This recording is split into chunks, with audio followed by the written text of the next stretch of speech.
ओम श्री गणेशाय नमः। ओम श्री सरस्वत्यै नमः। ओम श्री सद्गुरुभ्यो नमः। ओम भागवत भगवान की जय। नमः श्री परमहंस स्वादित चरणकमलचिन्मकरन्दाय भक्तजनमानसनिवासाय श्रीरामचन्द्राय वागीसाप्यस्य वदने लक्ष्मी यस्य च वक्षसि यस्यास्ति हृदये संवित् तं नृसिंहमहं भजे। सच्चिदानंद रूपाय विश्वोत्पत्त्यादिहेतवे तापत्रय विनाशाय श्रीकृष्णाय वयं नमः। नारायणं नमस्कृत्यं नरं चैव नरोत्तमं देवीं सरस्वतीं व्यासं ततो जयमुदीरये।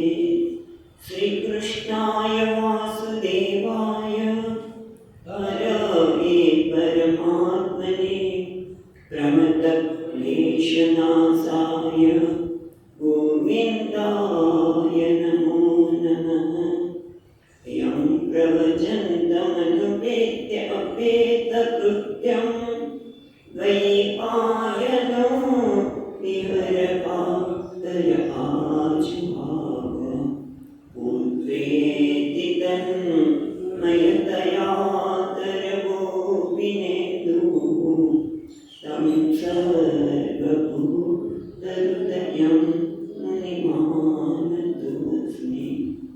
जन्माद्यस्य यतोऽन्वयादितरत चार्तेष्वपि न स्वराट् तेने ब्रह्महृदाय आदिकवये मुह्यन्ति यः सूरयः तेजो वारिण्यथा विनिमयो यत्र त्रिशर्गो मृषा ताम्नां स्वेन सदा निरस्तकुहकं सत्यं परं धीमहि। नमो भगवते तुभ्यं वासुदेवाय धीमहि प्रद्युम्नाय निरुद्धाय नमः संकर्षणाय च।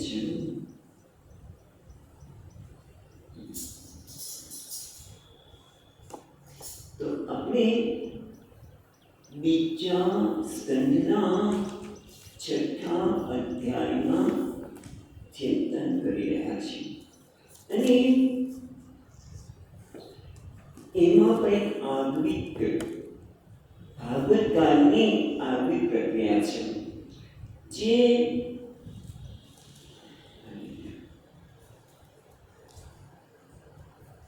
પુરુષોત્ત જે વિરાટ પુરુષની સ્તુતિ છે એટલી બધી સુંદર છે, પ્રસિદ્ધ છે અને અગત્યની પણ છે. દેવતાઓની વેદમાં 101 જેવી સ્તુતિ છે, પણ આ વિરાટ પુરુષની સ્તુતિ બહુ જ મહત્વની પણ છે અને સુંદર છે. અને આપણે આ વિરાટ પુરુષ પુરુષ એટલે જેને કહેવાય પૂર્ણ, જે સર્વને પૂર્ણ કરે છે, સમગ્ર વિશ્વને જે પૂર્ણ પ્રદાન કરે છે. પુરુષયુક્ત એના વિશે જરા વિચારીએ અને ત્યાર પછી આગળ જોઈએ. પુરુષયુક્ત એટલે પુરુષ માટે કહેવાયેલું શુદ્ધ સ્તુતિ. અને આ પુરુષ એટલે જે પૂર્ણ છે અને સર્વને પૂર્ણ કરે છે. એટલું જ નહીં, આ સમગ્ર વિશ્વને સદુઆ પણ પ્રદાન કરે છે. એ પરમાત્માને પુરુષ કહેવામાં આવે છે, વિરાટ પુરુષ. જેમ ચક્રનો આધાર કોઈ પડ્યું હોય તેનો આધાર છે નાભી. એ રીતે આ વિશ્વનો આધાર નાભી રૂપે પરમાત્મા છે. એ બધા પદાર્થોને બધાને હોવાપણું ચેતનતા, સત્તાને ચેતનતા પ્રદાન કરે છે અને એનાથી આખા જગતને ભરી દે છે. એટલું જ નહીં, જગતના પદાર્થોની પ્રિયતા દેખાય છે ને, જગતના પદાર્થોથી પ્રિય લાગે છે, જે આનંદ આપે છે, એ કોણ છે? એ પરમાત્મા જ એને પ્રિય અને ઉપયોગી બનાવે છે. એ પરમાત્માની અહીંયા સ્તુતિ કરવામાં આવે છે પુરુષ રૂપે. અને જ્યારે પૂરીની અંદર આ શરીરમાં જ્યારે રહે છે ત્યારે એને પણ અંતર્યામી રૂપે પુરુષ જ કહેવામાં આવે છે. પણ એ અંતર્યામી રૂપે મર્યાદિત નથી. દેહની અંદર પૂરીમાં રહીને પણ પુરુષ કહેવામાં આવે, પણ દેહમાં રહીને અંતર્યામી રહેવા છતાં પણ એ એક દેહમાં મર્યાદિત નથી. એ તો સર્વમાં વ્યાપ્ત છે, સર્વ દેહ દ્વારા અભિવ્યક્ત થયેલું છે. અને એટલા માટે પુરુષોત્તમની પેલી ચર્ચા જુઓ તો શું છે? સહસ્ર શીર્ષા પુરુષ સહસ્રપાદ સભૂમિ વિશ્વતો વૃત્વા અત્યતિષ્ઠ દશાંગુલમ. એમાં તમે જો સહસ્ર શીર્ષા પુરુષ, જેની વાત આપણે બીજા સ્તરના 5મા અધ્યાયમાં જોઈ. શું જોયું? કે એ જ હજારો આંખવાળો, હજારો મુખવાળો બની ગયો. કે જ્યાં જ્યાં મુખ રૂપે, હાથ રૂપે, પગ રૂપે જે કંઈ ક્રિયા થાય છે, કોણ અભિવ્યક્ત છે? એ પરમાત્મા અભિવ્યક્ત થયો. અને પછી શું કહે છે? સહસ્ર શીર્ષા પુરુષ સહસ્રાક્ષ, સહસ્રકાર એટલે ટૂંકમાં જે હજારો શીર્ષવાળો, મસ્તકવાળો, હજારો ચક્ષુવાળો અને હજારો ચરણવાળો એ વિરાટ પુરુષ છે. અને શું કહે છે? તો ભૂમિ વિશ્વતો વૃત્વા, એને જ વિશ્વદ એટલે સર્વદા વૃત્વા વ્યાપીને અત્યતિષ્ઠ દશાંગુલમ, એ સર્વમાં વ્યાપીને પાછો 10 આંગળ ઉપર રહેલો છે. અત્યતિષ્ઠ દશાંગુલમ. હવે એ વસ્તુ જો તમને યાદ હોય તો કયા શ્લોક દ્વારા બતાવી આપણે જોઈએ?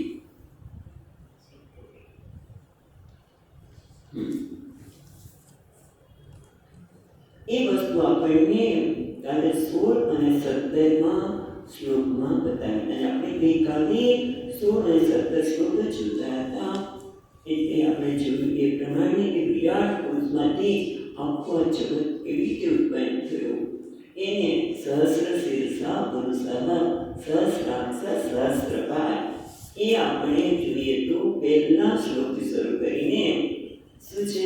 આ કયા? 6થા અધ્યાયના પહેલા શ્લોકથી શરૂ કરીએ તો એ પ્રમાણે એ જ વિરાટ પુરુષનું મુખ એ વાણી બન્યું અને વાણીના અધિષ્ઠાન દેતા અગ્નિનું એ ઉપસ્થિત થયું. ત્યાંથી શરૂ કરીને બસ બધે જ વાણી, પછી ઘ્રાણેન્દ્રિય, ચક્ષુરેન્દ્રિય વગેરેની વાત કરી. ભગવાનની પીઠની પણ વાત કરી કે ભગવાનનું પીઠ કયું છે, પશ્ચિમ પીઠ કઈ છે, ઉદાહકાર સ્થાન છે, બધી વાત કર્યા પછી આપણે ફરી એકવાર 16 ને 17 શ્લોક જોઈએ. તેનેદમ અવૃતમ વિશ્વમ વિતસ્મિ અધિષ્ઠિતિં સ્વદેશણં પ્રતન્પ્રાણો વશિષ્ઠ પ્રતપન્ત્યશઃ એવં વિરાજनं પ્રપતં તપત્યન્તિ બહિર્ભુમાં સ્વઅમૃતસ્યાવયસ્યૈષ મધ્ય અન્નમ યદ્યગાત. ઉત્તરથી વાત કરી રહ્યા છીએ. આ વસ્તુને તો શું કહે છે? અત્યતિષ્ઠ દશાંગુલમ. એ બધામાં સહસ્ર શીર્ષા પુરુષ, આ બધામાં એ જ વ્યાપ્ત બન્યો. અને પછી કહે છે તેનેદમ આવૃતમ વિશ્વમ, એ પુરુષે આ વિશ્વને વ્યાપ્ત કર્યું. ત્યાં છે પુરુષોત્તમ સભૂમિ વિશ્વતો વૃત્વા. એ આપણને 16મા શ્લોકમાં બતાવે છે. પહેલા તરત જ કહે છે અત્યતિષ્ઠ દશાંગુલમ, એટલે આ જગતમાં વ્યાપ્ત થયા પછી પણ ભગવાન કેવા છે? વિતસ્મિ વિતસ્તિમ એટલે વેદ જેટલો, વિતસ્મિન એટલે વેદ જેટલો, એ અતિ તિષ્ઠતિ અહીંયા વેદ શબ્દ આપણે વેદ જેટલો એનાથી ઉપર છે, એટલે કે એનાથી એ પ્રભાવિત થતો નથી.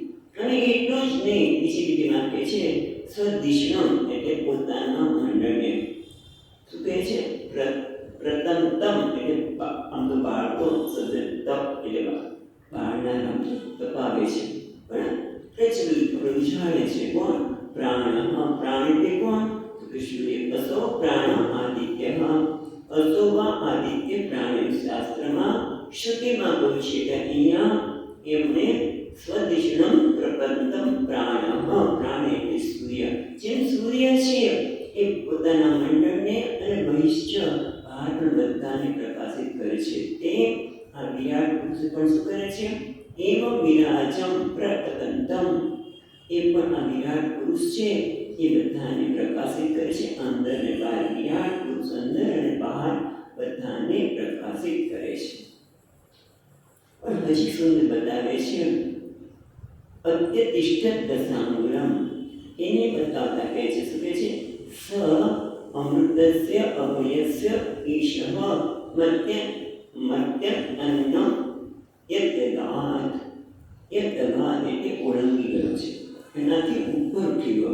એટલે કે પરમાત્મા કેવો છે, સામાન્ય મત્ય અન્ન એટલે વાત કરીએ, મત્ય અન્ન એટલે શું, કે મત્ય લોકોનું અન્ન એટલે ભૂખ, એટલે અન્ન એટલે ભૂખ ઉપર ખાઈએ, અન્ન સામાન્ય ખાવા માટે હોય, અને મત્ય જે મત્ય લોક છે તે એટલે કર્મફળ. મત્ય એ મર્દમાં અન્ન એટલે કર્મફળ, એને આ પુરુષ છે તત્યગાત, એને ઓળંગી ગયો છે. એટલે કે તેથી માત્ર સર્વાત્મક છે નહીં, પણ પરમાત્મા કહે છે સહ અમૃતસ્ય અભયસ્ય ઈશ્વર, જે અભય ત્યાં ભય નથી તે. અને અમૃતનો અર્થ બહુ સુંદર કર્યો કે નિજાનંદમાં, નિજાનંદમાં જે અમૃત એટલે નિજાનંદમાં સ્થિત છે, તો મોક્ષનો મોક્ષ પણ કહેવાય. અમૃત એટલે મોક્ષ, પણ એનો બીજો સુંદર અર્થ કર્યો નિજાનંદ, પોતાના આનંદનો અવસ્થા છે, કે પરમાત્મા નિજાનંદ પોતાના આનંદનો અવસ્થા છે, માટે અભય છે, માટે નિજાનંદ છે. કેમ કે ભય હોય તો ક્યારે આનંદના તૂટી આવી જાય, દર આવે, શોક આવે, જે અભયમ જે ભયથી રહિત છે, અને એ કામને નિજાનંદ મોક્ષમાં સ્થિત છે. અને એના કારણે એ મત્ય અન્નમ પ્રત્યગાદ, એ મત્ય અન્નમ એટલે કર્મફળ, મનુષ્ય જે કર્મફળે ભોગવે છે એને અતિક્રમી જાય છે. તમે જોયું આ કેટલી સુંદર રીતે ભાગવત આ પુરુષ શુદ્ધ વિરાટ પુરુષની સ્તુતિ આ રીતે કર્યા છે. અત્યતિષ્ઠ દશાંગના એટલે કે એ આ સૃષ્ટિનું સર્જન તો કર્યું, પણ છતાં એ કેવા છે, ઈશ્વર છે, કોના, અભયના, અને એટલે કે અમૃત મોક્ષાનંદના, નિજાનંદના. અને એટલે જ કે એને કોઈ કર્મફળને એને લેપાયમાન કરતું નથી, કર્મફળ અત્યગાને ઓળંગી ગયા. હા, હવે આગળ જોઈએ, બહુ સુંદર રીતે આ સમજાવે છે. શું આવે છે પછીનો મંત્ર, પુરુષ એવેતમ સર્વમ યદ્ભૂતમ યચ્ચ ભવ્યમ. એ તો આપણે દેખાને છે કે પુરુષ જ આ ભૂત ભવિષ્ય વર્તમાન છે. ઉતામૃત તત્ત શ્રેષ્ઠાનહમ યદન્ને ના તિરોગતિ. પેલા અર્થ જોઈએ, આ પુરુષ જ બધું બની રહેલું છે, ભૂત વર્તમાન અને ભવિષ્ય એ સર્વ વિરાટ પુરુષ જ છે. અને ઉતામૃત તત્વ શેષાન એટલે વળી અમૃતનો ઈશ્વર છે, જે આપણે અહીંયા જોયું. મતલબ અમૃત એટલે નિજાનંદનો મસ્ત છે. અને પાછું કે છે યદ અન્નેન અતિરોગતિ, એટલે જે અન્ન એટલે જીવોના કર્મફળને ભોગવું, એને પણ અતિરોગતિ એટલે એનાથી ઉપર જતો રહે છે, એને સ્પર્શ કરતા નથી. એટલે બે પુરુષ સૂક્તની પૂછા જોયા પછી હવે કહે છે એતામાનસ્ય મહિમા અતો જાયા પુષ્ચ પુરુષ. એતામાન એટલે આવું, આવું એટલે શું, ભૂત ભવિષ્ય અને વર્તમાન જે છે તે અસ્ય પુરુષનો મહિમા છે. અતઃ જ્યાયા પુષ્ય પુરુષ, અને એથી આ પરમાત્મા બધા કરતા શ્રેષ્ઠ છે. જ્યાયા પુષ્ય અધિક છે, શ્રેષ્ઠ છે. કઈ રીતે શ્રેષ્ઠ છે? તો પાદો અસ્ય વિશ્વાની ભૂતાની, એક પાદ અવ્યય, પાદ એટલે અવ્યય આકાર, પાદ ઇવ પાદ, કારણ કે પરમાત્મા તો છે નિરાકાર, નિરાકાર છે ને આકાર નથી, એને પાદ કઈ રીતે હોય? પણ છતાં પાદ ઇવ પાદ, પાદો અસ્ય વિશ્વા ભૂતાની, આ ભૂતાની એટલે કે આમ શું કહે છે? ભૂત એટલે ભૂ અને સ્વત્રણ લોક છે એ ભગવાનના પાદ છે. પણ પછી શું કહે છે? ત્રિપાદસ્યામ અમૃતમ દિવી, પણ ત્રણ ચતુર્થી એક પાદ છે આ વિશ્વ, એટલે કે વિશ્વ એ સર્વભૂતાની, વિશ્વાભૂતાની એ ત્રણેય કાળના જીવનો એક પાદ છે. અને ત્રિપાદ ત્રણ પાદ એટલે ત્રણ ચતુર્થાંશ પાદ છે. તસ્ય અમૃતસ્ય અવિનાશી દિવ્ય, આમ તો એનો અક્ષર કરે છે પ્રકાશમય સ્વરૂપ છે. કેમ સુંદર રીતે બતાવે છે. એતાવાન્ય સમયમાં જાયા પુષ્ય પુરુષ પાદો વિશ્વામિ ભૂતાની ત્રિપાદસ્યામૃતં દિવી. એ કેવી રીતે બતાવે છે જોઈએ. હવે આપણે 18મો શ્લોક જોઈએ છે. મહિમેશ તતો બ્રહ્મં પુરુષસ્ય પ્રત્યયઃ પાદેષુ સર્વભૂતાનિ પુંસસ્તિતિ પદો વિદુઃ. ખ્યાલ આવે છે? હવે એતાવાન સમયમાં, આમ એટલે મહિમા એસ તતો બ્રહ્મન, હે બ્રહ્મન, હે નારદજી, બ્રહ્મ સ્વરૂપ નારદજી, એસ મહિમા પુરુષસ્ય દુરત્યયઃ, આ વિરાટ પુરુષનો મહિમા દુરત્યય એને જાણવો મુશ્કેલ છે, અપાર છે. દુરત્ય એટલે જાણવું મુશ્કેલ છે, દુરત્ય એટલે અપાર છે. આ વિરાટ પુરુષનો મહિમા કેવો છે? અપાર છે. એનો મહિમા અપાર છે, કારણ કે ઈશ્વરના જગતથી માયાથી પરાજિત થતો નથી, માટે દુરત્ય અપાર છે. અને પછી પાદેષુ સર્વભૂતાનિ પુંસ સ્થિતિ પદો વિદુઃ. વિદુઃ એટલે જાણે છે. સુંદર છે, સાથે રહેજો. હવે કે છે એતામાં એ સમયમાં પાદો અસ્ય વિશ્વાની ભૂતાની, આ વિશ્વ એનો પાદ છે. કેવી રીતે છે? તેના માટે કહે છે વિદુઃ પાદેષુ સર્વભૂતાનિ પુંસ સ્થિતિ પદો વિદુઃ. આજે એક પાદ છે ને, એક ચતુર્થાંશ તો કહેવાય, એ પાદ છે. એનાથી આ ભગવાનનું નામ છે સ્થિતિ પાદ. એટલે આમ ભૂ ભુવ અને સ્વરલોક, આ ત્રણેય લોકનું એક નામ છે સ્થિતિ, જે સ્થિતિ જેમાં રહે છે. આ ત્રણેય લોક અથવા ત્રણેય લોકમાં આ ત્રણ લોક અથવા સર્વ આ લોકમાં રહેનારા એ ભગવાનના ચરણમાં રહેલા છે, માટે સ્થિતિ પાદ એવું કહેવામાં આવે છે. જો હજી બીજી વાત તો બાકી છે, ત્રિપાદસ્યામ અમૃતં દિવી બાકી છે, બટ આ ભગવાનનું એક પાદ છે, એને કહે છે સ્થિતિ પાદ વિદુઃ. જે વિદ્વાન છે આ ભગવાનનું જે ચરણ છે, કયું? ભૂ ભુવ સ્વ, જેમાં લોકો રહે છે, તથા ત્રણ લોકને સ્થિતિ પાદ ભગવાનનું નામ આપવામાં આવ્યું. સ્થિતિ પદો વિદુઃ એ વિરાટ પુરુષને સ્થિતિ પાદ રીતે ઓળખવામાં આવે છે.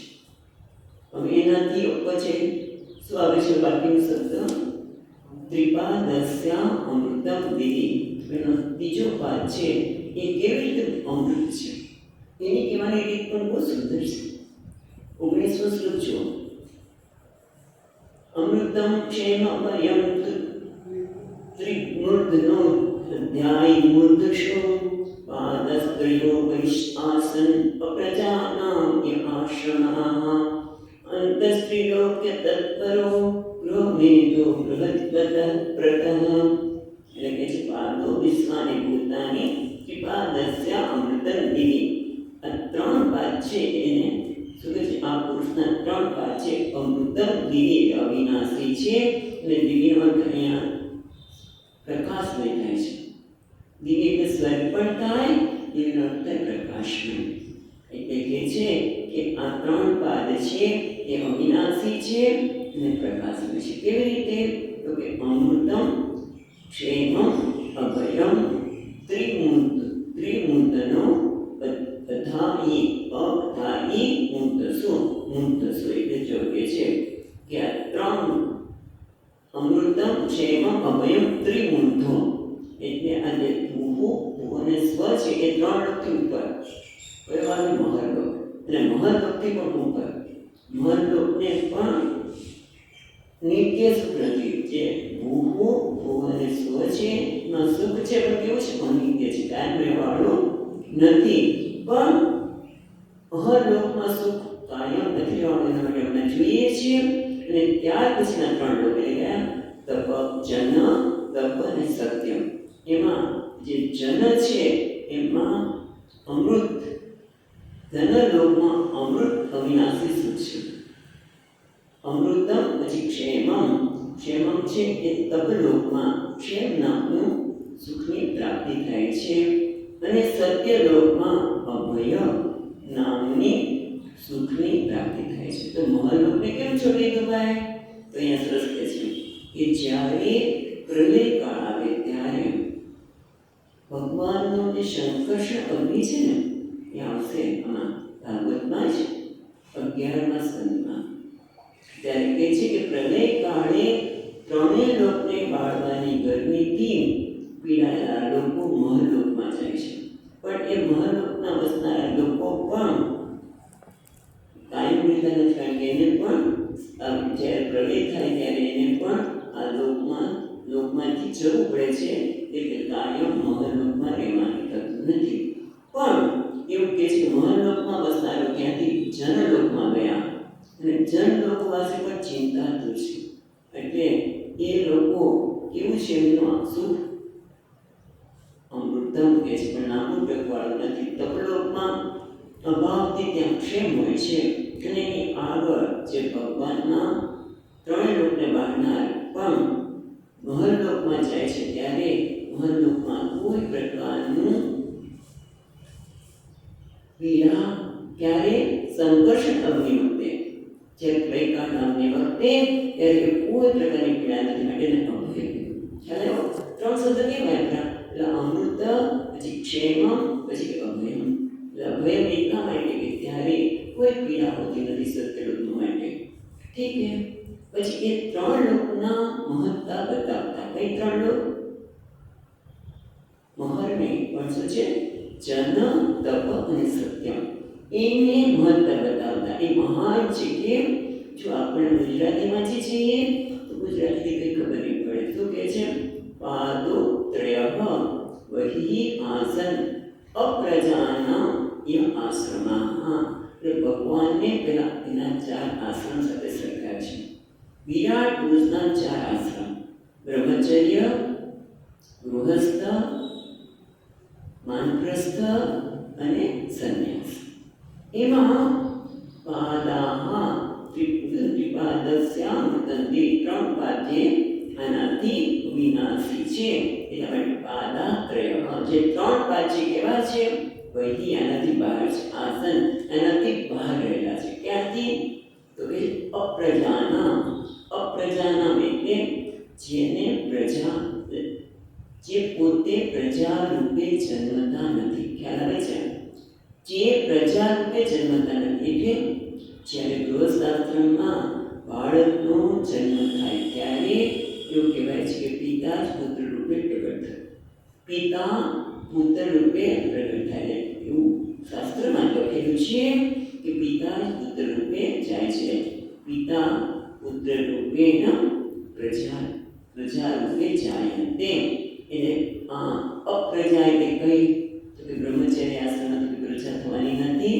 બ્રહ્મચર્ય આશ્રમ પ્રજાને. અપ્રજા જેમાં નૈષ્ઠિક બ્રહ્મચારી છે તે નૈષ્ઠિક બ્રહ્મચારી, પછી વાનપ્રસ્થિ અને સંન્યાસી બધાને અપ્રજા આશ્રમ કયા. એ આશ્રમો છે એ કયા લોકમાં જાય છે? તો કે તપ, જન અને સત્ય લોકમાં. એટલા માટે એનાથી કરશે. ખ્યાલ આવે છે? આ પુરુષોત્તમમાં તમે જુઓ, એની ટીકામાં જુઓ, અને અહીંયા દુનિયા એ જુદી રીતે બતાવી રહ્યા છે. તમે ખાલી ગુજરાતી જુઓ તો એટલું જ બતાવ્યું કે આ ત્રિપાદસ્યામ તંદુરી દિવી એટલે કે આપણી છોકરી છે અધ્યાત્મ વિદ્યા મંદિરની, અને એમાં બતાવ્યું છે કે 3 પાદ તો અવિનાશી છે અને પ્રકાશમય છે. પ્રકાશમયમાં પ્રતિષ્ઠિત થયેલા છે એ વસ્તુ અહીંયા બતાવી કે પાદસ્ત્રય વહી આ 3 પાદ બહાર છે, એટલે બહાર વહી આસન એના 3 લોકથી બહાર છે. કહેવાય છે અપ્રજાના એ આશ્રમમાં આ 3 છે એ 3 આશ્રમના અપ્રજા એટલે નૈષ્ઠિક બ્રહ્મચારી, સંન્યાસી અને વાનપ્રસ્થ માટે છે. તો ગૃહસ્થ માટે શું તો કે છે અંતસ્ત્રીલોક્યા તુ અપરહમ ગૃહમેદો અભૃતતઃ. પણ આ 3 અંતઃ પણ જે 3 લોક છે ત્રિલોકની બહાર છે પણ ત્રિલોકની અંદર, ત્રિલોક એટલે ભૂભુ ભુવનસ્વ, આ 3 લોકની અંદર આ ગૃહસ્થી આવન જાવન કરે છે. કયા 3 લોકની અંદર ભૂભુ ભુવનસ્વ? કેમ એને કહે છે અંતત્રિલોક લોક્યાહ તુ અપરહ એ બીજા. કોણ? ગૃહમેદઃ તે ગૃહમેદી. કોણ છે? અભૃતતઃ. અભૃતવ્રત એટલે બ્રહ્મચર્ય વ્રતને લાંબો સમય આચરતો નથી, એટલે બ્રહ્મચર્ય વ્રતને આચરતો નથી એ ગૃહમેદી જ એ આ 3 લોકની અંદર જાય છે. બાકીના બધા અભય કાં તો અભયને કાં તો ક્ષેમ અથવા તો અમૃત લોકને પ્રાપ્ત કરે છે. એ બતાવવા માટે મેં ત્રિપાદસ્યામ તદ્દિવી એ બતાવ્યું. હવે શું આવશે? પછીનું શું આવે છે? ત્રિપાદ ઉદય પુરુષઃ પાદોસ્તેહા ભવાત પુનઃ. ત્રિપાદ ઉદય પુરુષ, આ પુરુષ છે એ 3 પાદ પર ઉદ્ધવલોકમાં ગયો છે. એટલે કે આ 3 ઉદ્ધવલોક એટલે જન્મ, તપ અને સત્ય. અને ઉદ્ધવલોકની વાત કરી. પાદોસ્તેહ ભવાત પુનઃ. આ ત્રીજો પાદ છે જે એક પાદ એટલે જે એક પાદ જે બરાબર ગૃહમેદી માટે છે. એ કેવો છે? ભવાત પુનઃ એ વારંવાર સંસારમાં જવાવાળો છે. તો સંસારમાં જવાવાળો જે પાદ છે એ કેવી રીતે સંસારમાં જાય છે તો એની ગતિની પણ વાત અહીંયા કરવામાં આવી છે. તો 20મા શ્લોકમાં શ્રુતિ વિચક્રમે નિસ્વમ શાસનાસને ઉભે વિદ્યા ચ પુરુષસ્તુ ભયાવયઃ.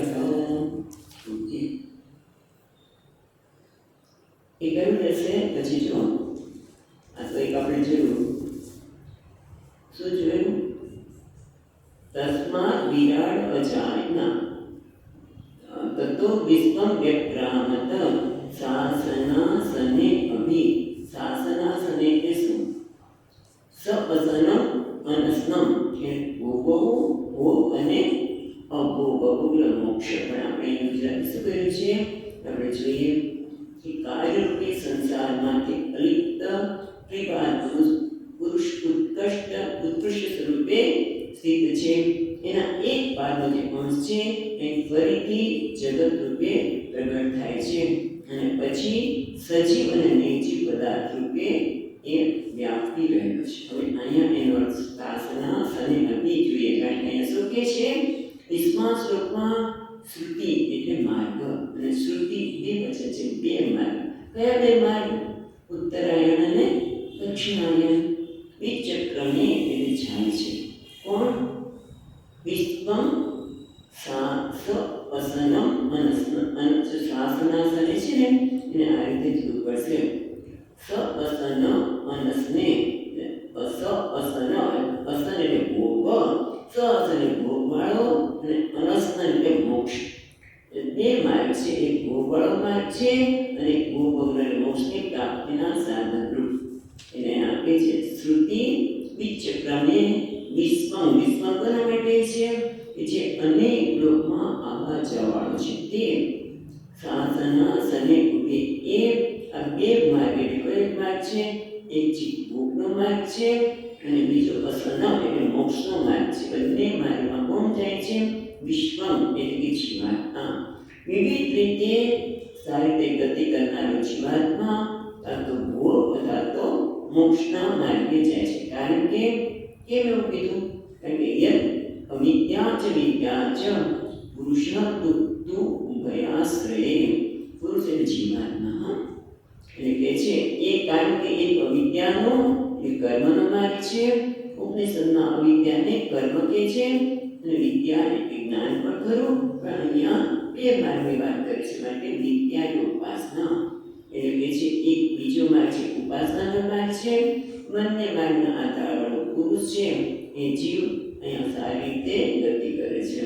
ક્યારેક એ કર્મ માર્ગમાં અથવા તો જો એ ઉપાસના નિષ્કામ ભાવે કરે તો જીવ પરમાત્માની પ્રાપ્તિ કરીને આ પ્રમાણે ભાગવત પ્રમાણે આપણે વિચાર્યા છીએ. તો એ ત્રણ લોક છે મહાલોકથી ઉપરના લોકમાં એ જાય છે.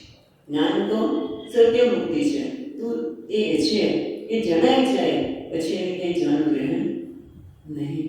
એટલે ત્યાં તો એને જવાનું નથી, પણ જે ઉપાસના માર્ગ છે જ્ઞાન આપણે એને તાવીને જવાનું રહે છે. હવે આગળ કે છે 21મા શ્લોકમાં યસ્માદન્યમ વિરાજયત્ને ભૂતેન્દ્રિય ગુણાત્મકઃ તદ્દ્રવ્ય મધ્યભાગિષ્મં ગોપી સૂર્યાત્માતપન. હવે આગળ કે છે તો આવે છે તસ્માદ વિરાડ જાયત વિરાજો અધિપુરુષ. ખૂબ અત્યંત વિચક્ષણ વિધિથી આ પુરુષ સૂક્તની વાત અહીંયા કરવામાં આવી છે. જો તમને એમ થયું ગઈકાલે કે સ્વામીજી પુરુષ સૂક્ત શું બતાવશે, પણ એ બતાવવાની ઈચ્છા તો થઈ હતી, પરંતુ અહીંયા જે કહેવામાં આવ્યું છે એને આધારે જોઈએ છે તો કોઈ જ આપણે બે શબ્દો આ શ્લોક રીતે સમજીશું. માટે પછી આ પ્રકારે વિચાર આવ્યો કે યસ્માદ અંડમ વિરાડ જન્મે અને યસ્માદ અંડમ વિરાડ જન્મે ભૂતેન્દ્રિય ગુણાત્મકઃ તદ્દ્રવ્યમ અગત્યા વિશ્વમ ગોભિઃ સૂર્ય ઇવ તપનઃ. સૂર્ય એટલે જેમ સૂર્ય છે એનો એ દ્રષ્ટાંત જેમ સૂર્ય બધાને પ્રકાશે છે તેમ સૂર્યના કિરણો જગતને પ્રકાશિત કરે છે, તેમ આ પરમાત્મા અંડમ અંડ એટલે બ્રહ્માંડમાં પંચમહાભૂત. બરોબર, ક્યાં છે દ્રવ્ય, દ્રવ્યને આપણે જોયું છે પંચમહાભૂત. દ્રવ્ય પંચમહાભૂત, ભૂતેન્દ્રિય એટલે એકાદશ ઇન્દ્રિયો અને ગુણાત્મક એ ગુણમય. કયા ત્રણ ગુણ? સપ્તદશમય વિરાટની ઉત્પત્તિ થઈ. આ રીતે વિરાટ દેહને બ્રહ્માંડમાં વ્યાપીને રહ્યો. વિરાટ દેહમાં કેટલું સુંદર આવશે આપણે જોઈએ છીએ. તો કે છે અહીંયા શું તસ્માદ વિરાટ જાતઃ વિરાજો અધિપુરુષઃ સજાતો અત્યતિષ્ઠ પશ્ચાત ભૂમિમથો પુરઃ. એટલે વિરાટની ઉત્પત્તિ થયા પછી એનો અર્થ જુઓ. તસ્માદ વિરાટ જાયત, તે પુરુષમાંથી પહેલા આપણે શું જોઈએ છીએ? પુરુષ શબ્દની ઊંચાનો અર્થ અને એને ભાગવતમાં કેવી રીતે બતાવ્યો છે એ પણ જોઈએ છીએ. તો તસ્માદ વિરાટ જાયત, તસ્માદ તેમાંથી એ પુરુષમાંથી વિરાટ એટલે આ વિરાટ પુરુષ પહેલા પેલું આપણે વાત કરી હતી. જો યાદ હોય તો 5મા અધ્યાયમાં કે આ પહેલા તામસ અહંકાર, પછી રાજસ અહંકાર અને સાત્વિક અહંકાર, એમાંથી બધી ઉત્પત્તિ તો થઈ પણ ત્યારે ભેગા થઈ શક્યા નહીં. એટલા માટે ભગવાનની ઈચ્છાથી બધા ભેગા તો થયા, પણ એ અંડ કેટલા વર્ષોના વર્ષો સુધી એમને પડી રહ્યો. પછી ભગવાનની ઈચ્છાથી ભગવાને શું કર્યું? કાળ કર્મ અને સ્વભાવથી વિક્ષેપ કરી અને એમાંથી એક અંડને ભેદીને વિરાટ પુરુષ બહાર આવ્યા. એ વિરાટ પુરુષને અહીંયા બતાવી છે. અને એમ સજાતો અત્યવિચ્છત પશ્ચાત ભૂમિમથો પુરઃ. અને એ વિરાટ પુરુષ વિરાટ પુરુષ ઉત્પન્ન થયો અને એમાંથી આ બધાનું કેવી રીતે સર્જન થયું એ બતાવતા કહે છે. આગળ જોઈએ. યસ્માત અંડમ વિરાટ જગને ભૂત ઇન્દ્રિય મનાત્મકઃ તદ દ્રવ્યમ અગત્યાત વિશ્વમ ભૂમિ, એટલે કે આ અંડમાંથી કિરણોમાંથી જગત પ્રકાશિત થયું અને પરમાત્માની બ્રહ્માંડની તેમજ પંચમહાભૂતની એકાદશ ઇન્દ્રિયની અને પૂર્ણ વિરાટની ઉત્પત્તિ થઈ તે વિરાટને બ્રહ્માંડમાં વ્યાપી રહ્યો છે. હવે આગળ કહે છે બ્રહ્માંડ વ્યાપી તો રહ્યો છે, બ્રહ્માજી પોતાની વાત કરે છે. કારણ કે આપણે ખબર છે વિરાટ પુરુષ અને એ વિરાટ પુરુષમાંથી કેવી રીતે આગળ સર્જન કરવું એ કોણ કરે છે? બ્રહ્માજી. એટલે કહે છે 22મા શ્લોકમાં, તો એ 22મા શ્લોકમાં પેલા કહે છે નનુ એવમ પુરુષ એવ, તમે તમને વાત કરી કે પુરુષ જ બધું બની રહ્યો છે, સર્વ કાંઈ પુરુષ જ હતું. પછી આ યજ્ઞ એની તમે ગતિની વાત કરી કે કર્મમાર્ગની ગતિ અને ઉપાસના માર્ગની ગતિ, તેને આપણે કર્મ કરવું પડે, કરવા માટે યજ્ઞની જરૂર પડે. તે બધું ક્યાંથી આવ્યું? તો કે એ કોણે ઉત્પન્ન કર્યું? એ વાત હવે આપણે કહે છે. યત પુરુષેણ હવિષા દેવા યજ્ઞમતન્વતઃ. હવે એ વસ્તુ જે વિચાર છે એ આપણે બતાવે છે. યત પુરુષેણ હવિષા, ત્યાર પછી દેવતાએ વિરાટ પુરુષને અવિકલ્પી એમાંથી આ સૃષ્ટિનું સર્જન કર્યું. એટલે હવે બતાવે છે કે આ વિરાટ પુરુષમાંથી યજ્ઞની ઉત્પત્તિ થઈ અને યજ્ઞ આપણે સતત જગતમાં જોઈ રહ્યા છીએ. યજ્ઞ એટલે સમર્પણની ભાવના, સંવાદિતાની ભાવના. તમે જો બધે સંવાદિતા જોવા મળે છે. જેમ આપણે આપણા શરીરની પણ વાત કરીએ તો એમ વિરાટ પુરુષના મુખમાંથી બ્રાહ્મણ, બાહુ ક્ષત્રિય, બરાબર, ગુરુ વૈશ્ય અને પદ છે પગમાંથી શૂદ્રોની ઉત્પત્તિ થઈ. તો એક શરીરમાં પણ તમે જુઓ કે બધા જ અંગો સહકારની ભાવનાથી કામ કરે છે, સંવાદિતાની ભાવનાથી કામ કરે છે. ક્યાંય સ્પર્ધા નથી, ક્યાંય સ્પર્ધા નથી, તો સમાજ ચાલી શકે. આ શરીર પણ ત્યારે ચાલી શકે એમાં સમાજમાં બ્રાહ્મણ, ક્ષત્રિય, વૈશ્ય હોય એ બધા જ્યારે સહકારની ભાવના, સમર્પણની ભાવના કરવાથી વૃદ્ધિ થાય.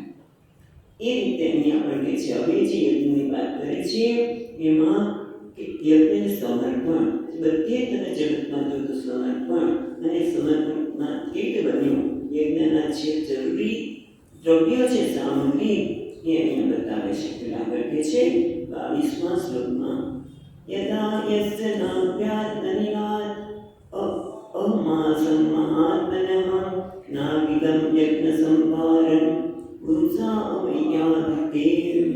એટલે છે યદા જ્યારે અસ્ય એના વિરાટ જે અંતર્યામી છે, વિરાટ અંતર્યામીના કારણે નભ્યા એટલે કે છે નાભ્યા એટલે કે નાભી નાભીમાંથી ઉત્પન્ન થયેલું કોણ? નાભી કમળમાંથી ઉત્પન્ન થયેલો એટલે કે હું. કોણ? બ્રહ્માજી કહે છે કે આ વિરાટ અંતર્યામીના કારણ, આ વિરાટ પુરુષ છે એનું પણ જે કારણ છે એટલે કે યથા યસ્ય, જેનું પણ જે કારણ છે પરમાત્મા, એના નાભી કમળમાંથી ઉત્પન્ન થયેલો હું.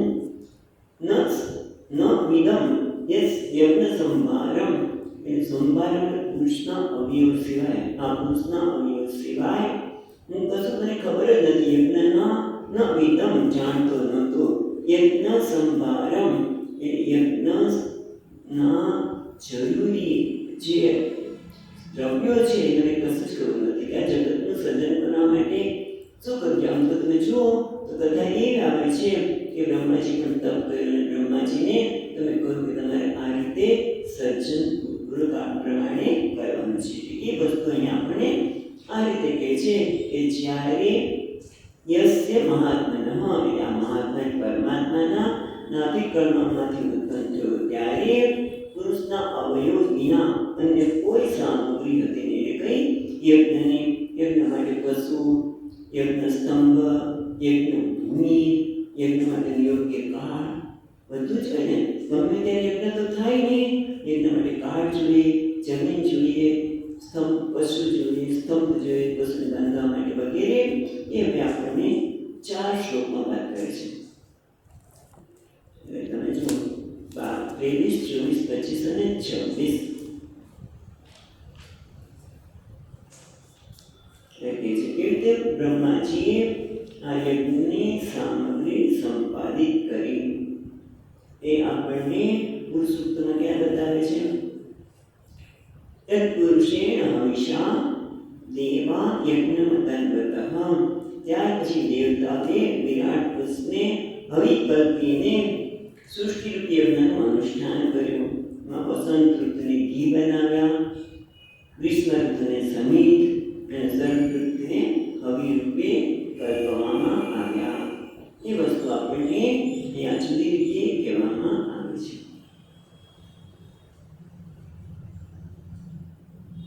23મા શ્લોકમાં કહે છે તેષુ યજ્ઞેષુ પશવઃ સવનસ્પતયઃ ઇદં ચ દેવયજનં કાલચોરુગણાન્વિતઃ વસ્તુન્યૌષધરસ્નેહ રસલોહામૃદોચનં રુચો યજુંસે સામાની ચાતુર્હોત્રં ચ સપ્તમા. પેલા બે શ્લોક જોઈ લઈએ તો કે છે તેષુ યજ્ઞેષુ, તે યજ્ઞની સામગ્રી સિદ્ધ કરવાની હતી. ત્યારે યજ્ઞમાં પશુ પશવઃ એટલે પશુની જરૂરિયાત હતી, વનસ્પતિની પણ જરૂર હતી. વનસ્પતિ એટલે હોમ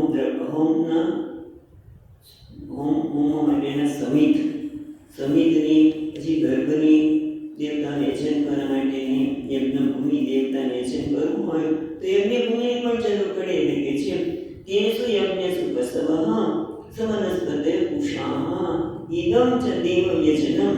એ દેવોને દેવતાની યજ્ઞ કરવા માટેની યજ્ઞ ભૂમિ, પછી કાલ, કારણ કે ગમે તે સમય નાના થાય એટલે શ્રેષ્ઠ કાળ, આ બધાથી જોડાયેલા યજ્ઞની સામગ્રી સિદ્ધ કરવાની હતી. ત્યારે યજ્ઞના પશુ, વનસ્પતિ સાથે દર્ભ, દેવોના યજન માટેની ભૂમિ અને શ્રેષ્ઠ ગુણવાળો કાળ એ ક્યાંથી આવતો કે છે વસ્તુની ઔષધય સ્નેહાઃ સરસલોહામૃતોચલમ અને રુચો યજંસી સામાની ચાતુર્બોધમ ચ સત્તમ.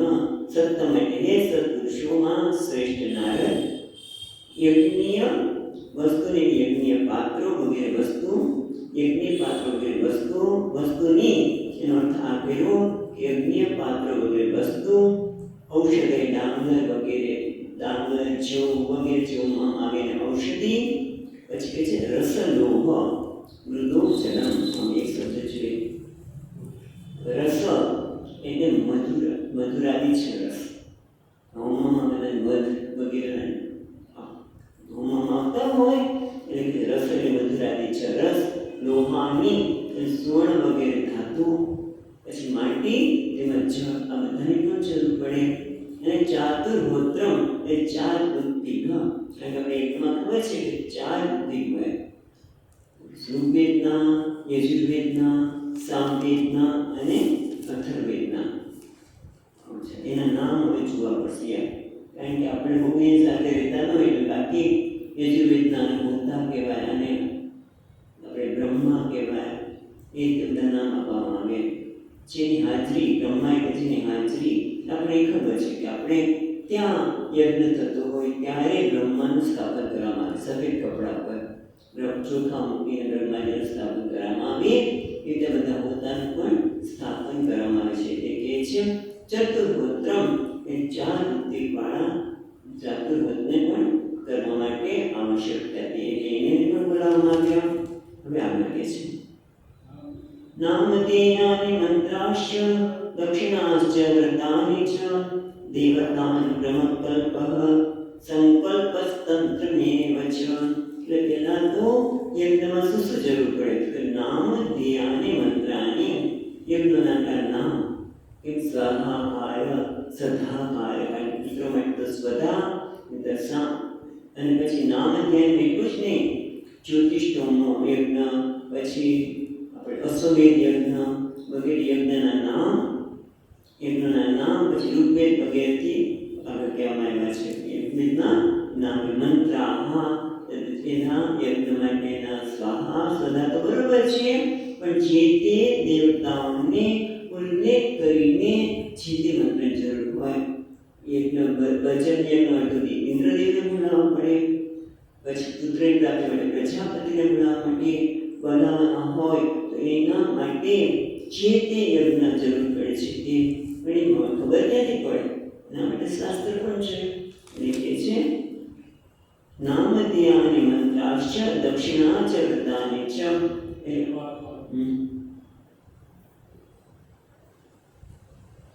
કર્મના કલ્પ એટલે કર્મને પ્રવર્તનાર કલ્પમાં શાસ્ત્ર પણ જોઈએ, એટલે બોધાયન વગેરે કર્મની પદ્ધતિના ગ્રંથોની પણ તૈયારી કરવા મળી. કલ્પ હોય કર્મને પ્રવર્તનાર કલ્પ એટલે બોધાયન કર્મની પદ્ધતિ.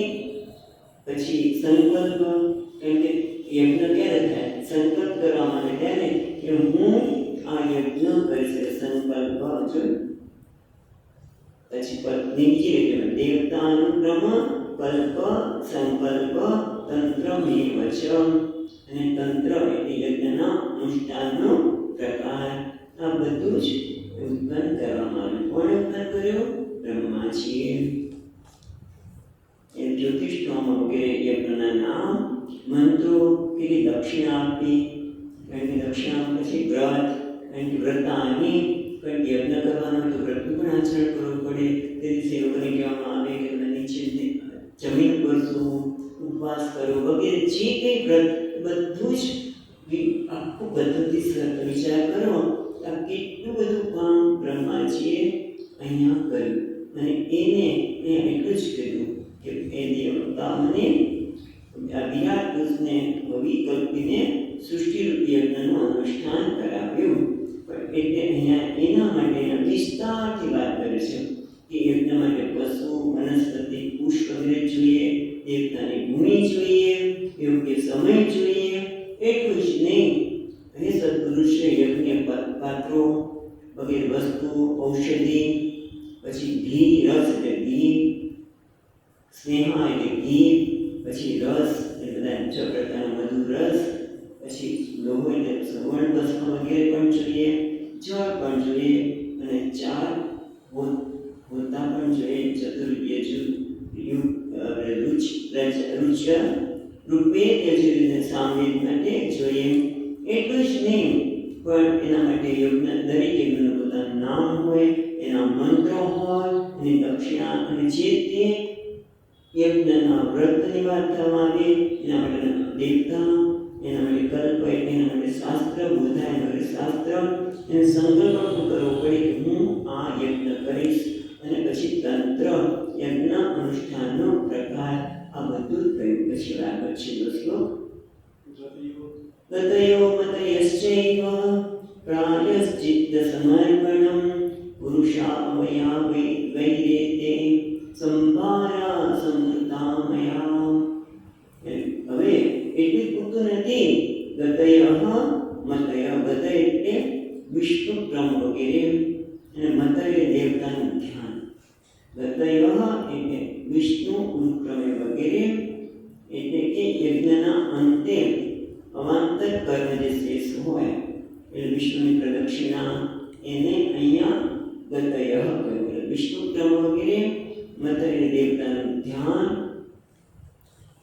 આમ તો બહુ મોટી લાંબી વાત છે, પણ આપણે એને ટૂંકાણમાં જ, કારણ કે આપણે યજ્ઞ કરવાના નથી એટલા માટે ટૂંકાણમાં પૂરું કરીએ છીએ જે એમને આપ્યું છે એ પ્રમાણે.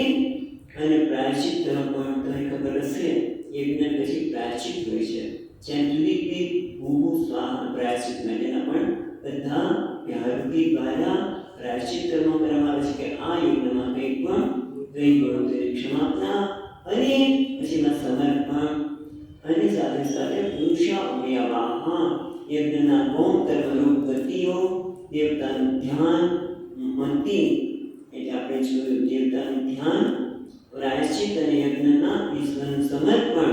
આ યજ્ઞની સામગ્રીમાં મેં પુરુષના અવયવ દ્વારા પરમાત્મામાંથી મેં સંપાદન કરી સંભાર્યા. ન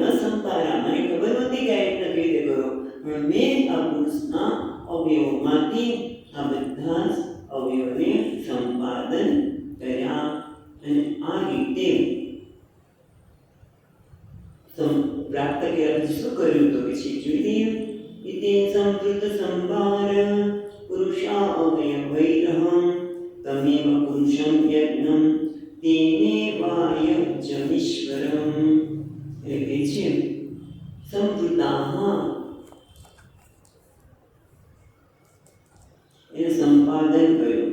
ઇતિ સંવૃત સંભારાઃ આ રીતે એ બધી સામગ્રી સંપાદન કર્યા પછી ક્યાંથી પ્રાપ્ત કરી તો કે પુરુષ અવયવાઃ આ ત્રણ વિરાટ પુરુષના અવયવમાંથી સંપાદન કરેલી સામગ્રીમાંથી અવયવાઃ અવયવૈઃ અવયવ વડે અહમ મેં તે તમ એવ પુરુષં યજ્ઞં તેન એવ યજ્ઞ ઈશ્વરમ. એટલે કે છે કે એ વિરાટના અવયવથી સંપાદન કરેલી સામગ્રી વડે ને તે સામગ્રી વડે જ યજ્ઞ પુરુષ પરમાત્માનું યજન કર્યું. તેને તેના વડે જ ને યજ્ઞ પુરુષ પરમાત્માનું પૂજન કર્યું. પેલા પોતે તૈયાર કરી સામગ્રી અને સૌથી પહેલા યજ્ઞ પણ એમણે કર્યો. ચાલો કે આપણે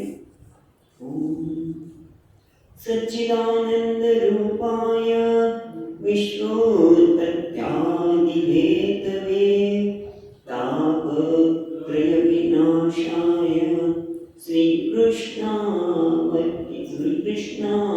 વયં નમઃ. યં પ્રવચन्तમનુપેત્ય અપેતકૃત્યં દ્વૈપાયનો વિહરકાતર આજુહાવ. ઉદ્વેલિતિ તન્મયતયા તરવોપિનેन्दુઃ तं સર્વભૂતહૃદયં મુનિમાનતોऽસ્મि. ઓમ શાંતિ શાંતિ શાંતિ. હરિ ઓમ. શ્રી ગુરુભ્યો નમઃ.